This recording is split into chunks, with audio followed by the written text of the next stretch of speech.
ಸಿದ್ಧಗಂಗಾ ಮಠದಲ್ಲಿಂದು ಹಬ್ಬದ ಸಂಭ್ರಮ ನಡೆದಾಡುವ ದೇವರು ಶಿವಕುಮಾರ ಶ್ರೀಗಳ 119ನೇ ಜನ್ಮ ದಿನೋತ್ಸವ. ಈ ಐತಿಹಾಸಿಕ ಕ್ಷಣಕ್ಕೆ ಸಾಕ್ಷಿಯಾದರು ರಾಷ್ಟ್ರಪತಿ ದ್ರೌಪದಿ ಮುರ್ಮು.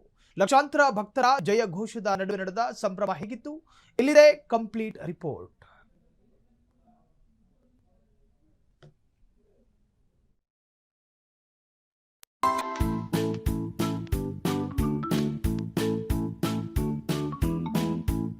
ಸಿದ್ಧಗಂಗಾ ಕ್ಷೇತ್ರ ಇಂದು ಕೇವಲ ಧರ್ಮಕ್ಷೇತ್ರವಾಗಿರಲಿಲ್ಲ, ಬದಲಾಗಿ ಅಕ್ಷರ ಮತ್ತು ಸಾಮಾಜಿಕ ಕ್ರಾಂತಿಯ ಮಹಾ ಸಂಗಮವಾಗಿತ್ತು.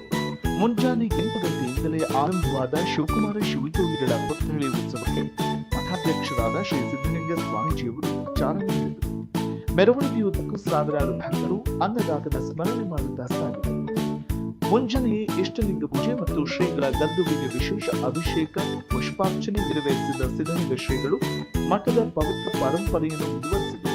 ಮಠದ ಆವರಣವೆಲ್ಲ ಹಬ್ಬದ ರೀತಿ ಕಳೆಗಟ್ಟಿತು.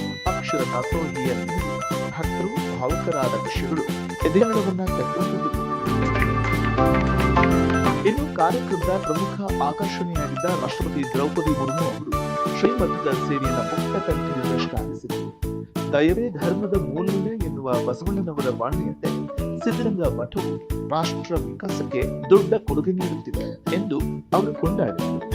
ಶಿವಕುಮಾರ ಶ್ರೀಗಳು ಬಡ ಮಕ್ಕಳಿಗೆ ಮತ್ತು ಹೆಣ್ಣು ಮಕ್ಕಳಿಗೆ ಶಿಕ್ಷಣ ನೀಡುವ ಮೂಲಕ ಮಾಡಿದ ಅವಾರ್ಡ್ ಸದೃಶ ಕೆಲಸಗಳನ್ನು ನೆರೆದ ರಾಷ್ಟ್ರಪತಿಗಳಿಗೆ ಮಠದ ವತಿಯಿಂದ ಬಸವಣ್ಣನವರ ಭವ್ಯ ಮೂರ್ತಿಯನ್ನ ನೆನಪಿನ ಕಾಣಿಕೆಯಾಗಿ ನೀಡಲಾಯಿತು.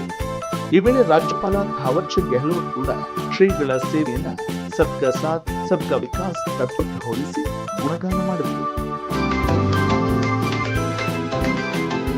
ಕೇಂದ್ರ ಸಚಿವ ಪ್ರಹ್ಲಾದ್ ಜೋಶಿ ಮಾತನಾಡುತ್ತಾ ಶ್ರೀಗಳು ಮನುಷ್ಯನಿಂದ ಮಹಾದೇವರಾದರು, ಅನಾಥ ಮಕ್ಕಳ ಪಾಲಿನ ಅಪ್ಪನಾಗಿ ಸಲಹಿದರು ಎಂದು ಭಾಸರಾದರು. ಗೃಹ ಸಚಿವ ಡಾ ಜಿ ಪರಮೇಶ್ವರ್ ಅವರು ಶ್ರೀಮಠವನ್ನ ಸಾಮಾಜಿಕ ಕ್ರಾಂತಿಯ ಕ್ಷೇತ್ರ ಎಂದು ಬಣ್ಣಿಸಿದರು. ಒಟ್ಟಿನಲ್ಲಿ 119ನೇ ಜನ್ಮ ದಿನೋತ್ಸವದ ಅಂಗವಾಗಿ ಸಿದ್ಧಗಂಗಾ ಕ್ಷೇತ್ರವು ಭಕ್ತ ಸಾಗರದಿಂದ ತುಂಬಿ ತುಳುಕುತ್ತಿತ್ತು.